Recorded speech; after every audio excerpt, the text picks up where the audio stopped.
It was in 1954 that Ethiopia formally established relations with Kenya by appointing consulate general there.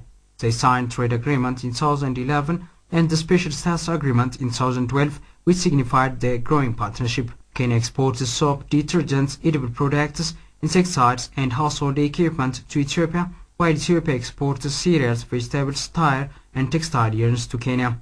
Ethiopia's imports from Kenya in 2012 were worth $55.9 million. The country in turn exported goods worth $4.3 million to Kenya. Kenyan companies' interest to take advantage of opportunities in Ethiopia is increasing. Thus being so, some 40 business delegates headed by Kenyan Association of Manufacturers, seemingly interested to benefit from Ethiopian business environments, came here for the same cause. The visit is the first of its kind following the special status agreement penned between the two countries last year. Phillips Candy, Cabinet Secretary of Ministry of East African Affairs, Commerce and Tourism, underlines the effort Ethiopia is exerting to be competent in the international market. Ethiopia has been able to brand its own products, including its culture.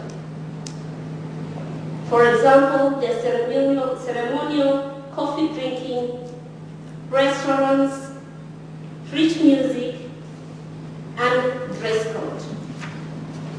I also take this with great appreciation to the country of Ethiopia for their commodity exchange, which is now one of the best exchanges houses. Ethiopian Industry State Minister Sisai Gemechu said the two countries have strong political ties, though their annual trade volume accounts below $50 million. For infrastructure remains the main bottleneck, and the two governments are working to alleviate the problem, he noted. Our two governments are working hand in hand to improve their economic ties, and I assure you that the government of Ethiopia is highly committed to expand trade and investment in the region. My government also firmly believes that the role of private sector is indispensable for achieving regional economic integration. Holding discussion with the delegation, Prime Minister Hailemariam Desalegn said Ethiopia is keen to boost ties with Kenya in trade and investment sectors to make the sub-region competitive at the global markets. He explained that the two countries need to create strong economic ties to maximize the real benefit of investment exchange. And this time we have signed a special status agreement because of this. We felt that this very good relationship has not been translated and materialized into economic ties and trade and business. So apart from the political strengths of our relations, we needed to have a strong economic ties and business relations and exchange of investment. Meanwhile, the Kenya business delegation also met with Foreign Affairs Minister Dr. Tedros Adhanom. Dr. Tedros assured the delegation that Ethiopia considers the special status agreement as a vital instrument to help realize economic integration between Ethiopia and Kenya with the region in general. We have to bring these two countries really close based on what we have already agreed, and we have to walk that talk. And we shouldn't have any excuse, and we have to start the integration agenda right away. And this region not only will be economically connected, but also in terms of peace and security, more secure and more peaceful, because the economic development and integration will consolidate peace and security in this region. So economic integration for the sake of development, plus for the sake of peace and security. So we see it from that angle also. He told the delegation that Ethiopia will ratify the agreement by September and called for the two sides to work on the establishment of relevant committees for its implementation. During the discussion the delegates held with their Ethiopian counterparts, the Kenyan delegates mentioned industry, agriculture, hotel and tourism, metal, textile and leather industry have been identified as the sectors that attract Kenyan investment into Ethiopia. Investors whom erta talked to stress the need for exerting maximum level of effort so as to be competent and attract more foreign investment. This is a very good foundation, for the future, for business relationship. I think I personally, because I came from a hospitality industry as a leader, because communication, people first have to know each other. So tourism, it's an open door for that. People, when they know each other and they know the country, they know what they can do in a neighboring country. Doing business in person, meeting and discussing has got huge impact in developing mutual relationships. For instance, if you look automotive industry, it's preferable to meet the car manufacturers, the part manufacturers in person so that we can understand. Kenyan Business Mission praised the business environment in Ethiopia as it creates favorable environment for foreign investment. They added the discussion they had with Ethiopian investors helped them exploit the available business opportunities in Ethiopia. The market is very big because there's a big population, there's a lot of agriculture. I think the government is focused a lot on agriculture, which is good for us, and it's good for Africa. Ethiopia has a great potential as a country. It's first of all a very old civilization, a very interesting country, and it's got over 80 million people, therefore a potentially big market itself. And also the government, I believe, is very proactive now. And we as a company, for us it's interesting because we have very big export markets for our products in Europe and Japan and North America. And given the fact that there is enough arable land available in Ethiopia, there are great opportunities for growing crops for export to the countries I mentioned now. I believe that if you invest within the Addis area, you get some tax exemptions for a certain number of years, but if you invest outside Addis, you get some more or for a longer period. That would be interesting for us. We need to start looking closer to our neighbors and working together. And this SSP, the special document that has been signed, is only improving our relationships and making sure that trade happens. Kenya Association of Manufacturers has been leading delegates to countries in Africa as part of ongoing efforts to tap into the emerging markets. Meanwhile, Addis Ababa Chamber of Commerce and Sectorial Association is set to organize the same business mission to Nairobi with a bid to bring investors of the two countries closer than ever.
The momentum that we are seeing, the political will, the will from the private sector, the will from the farmers, the hunger from the populations. You can see everybody wants to get out of this vicious cycle of hunger and poverty.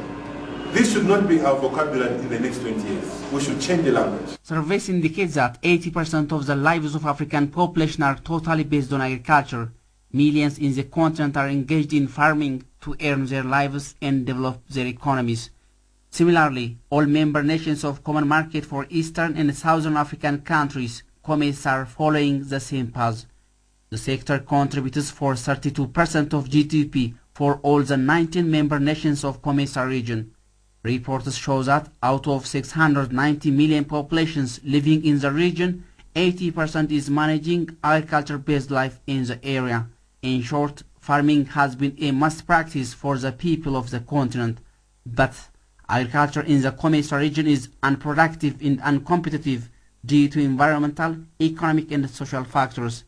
The challenges include lack of finance, technology, scientific agricultural practices, market, among others. The presence of such and other challenges has forced policymakers, regional farmers' organizations, research and financial institutions, as well as development partners and academia to come together to deal with the challenges the region is facing and put recommendations. The outcome of this meeting will be used to improve the delivery models that ACTESA and COMESA have put in motion. And therefore, most of these participants in the workshop are actually implementation partners. And they will be the people running the business on the ground. Therefore, they will also provide feedback to COMESA and ACTESA on how all these models and strategies are performing on the ground. So we are all working as a team and as a family and interdepending on each other and also relying on each other for the future. At the opening of the third stakeholders farmers meeting that has been recently held in Addis Ababa from July 30th to August 1st, 2013, Ethiopian Agriculture State Minister Wandirat Mandafro expressed that Africa has established the right development programs to tap the sector through NEPAD CADAP. It helps in reducing poverty, generating employment and sustaining other sectors of the economy. Therefore, development of agriculture and the promotion of agribusiness are the main strategies adopted by African countries through NEPAD, CADAP, to achieve higher levels of economic development. In the meeting organized by Alliance for Community Trade in the Eastern and Southern Africa, ACTESA, to seek a solution for the pressing challenges, the minister marked that it is high time for Africa to transform agriculture. Value chain financing is a must for Africa agribusiness to develop and thus retain some of the wealth created by value chain to remain in the continent. The development and financing of value chains is very essential for African smallholders. But securing this finance is not only enough. It should be accompanied by an enabling environment which allows focusing on the whole chain and not only part of the chain. African countries have to set targets and lead this vision.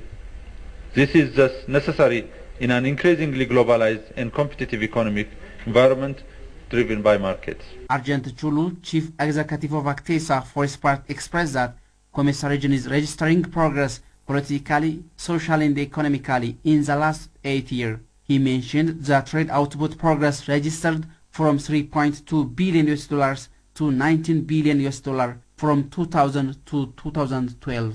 The Eastern and Southern Africa regions have witnessed also dynamic changes in both the political and socio-economic fronts, with significant progress that is being made in both sectors.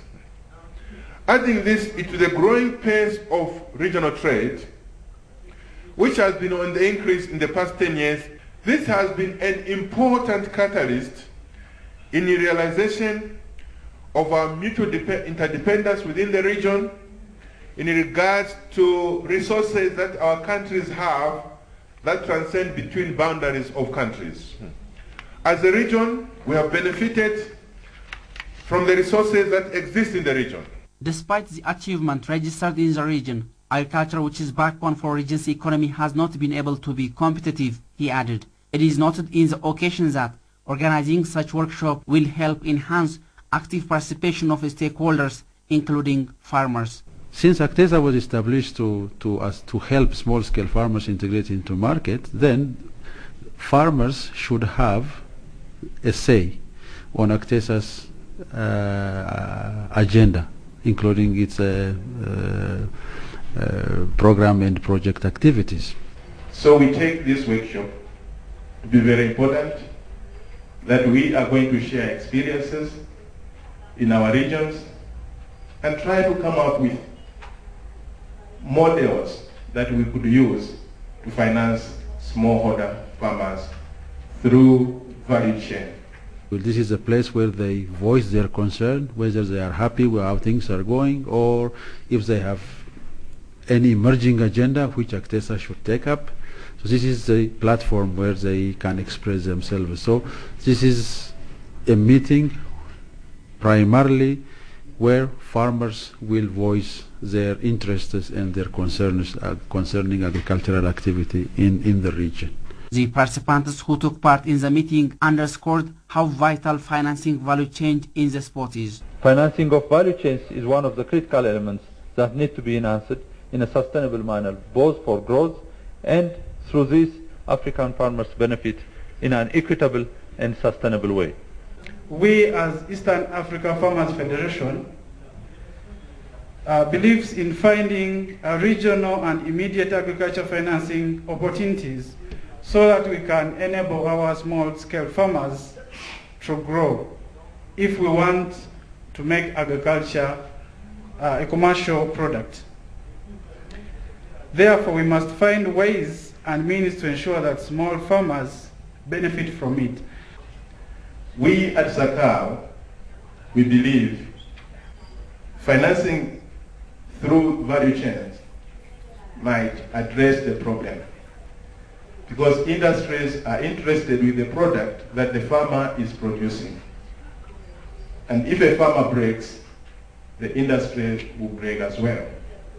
When Drag uttered, competitive economic environment and the financing smallholders farmers is crucial to maintain development in the region. In order to benefit of value chain financing to reach smallholder farmers, governments need to fulfill the responsibility to create a conducive institutional and regulatory environment, as well as the right mechanisms for smallholder farmers to benefit. This needs to be looked at very closely and aligned with the framework of CADAP and also national investment programs as part of overall development efforts. He went on saying that all stakeholders engaged in agriculture need to work hand in hand for agricultural transformation. Farmers' organizations should unite efforts, have all hands-on capability to establish mechanisms to fund investment in regional public goods and services for agricultural transformation to support all the value chains. If Africa's leaders see agriculture as engine of the overall economic development, then efforts should be aimed at establishing such agribusiness joint ventures and promotion and support mechanisms to enhance agricultural investment forums. A representative for Southern Africa Confederation of Agricultural Unions, Mr. Binto, says Africa must solve its financial problems to engage the involvement of youth in the sector. And we believe that if finances are sorted out, agriculture will be modernized, smaller farmers will be able to produce, and they'll be able to make money out of farming, and that will make farming attractive, and then farming will exist for the next generations. Dr. Getachew Balai, coordinator of the event, says member nations of COMESA have to involve the private sectors to curb financial problem. You know, there was a hope and optimism that there will be finance to implement CADAP, and then when that didn't come in the sufficient and required amount, then some countries probably found it difficult to put their budget to agriculture, and this is one of the major challenges. And I think the NEPAD and I know the COMESA CADAP groups, they have addressed, they have raised this concern in their last partnership meeting. So the recommendation that comes that came from those meetings to solve these financing challenges, to involve the private sector, to increase the involvement of the private sector. The participants have also deliberated on various research papers that are related with financing value change. They stressed infrastructure, various incentives, information access and finance need to be provided to farmers in the region to boost agricultural production.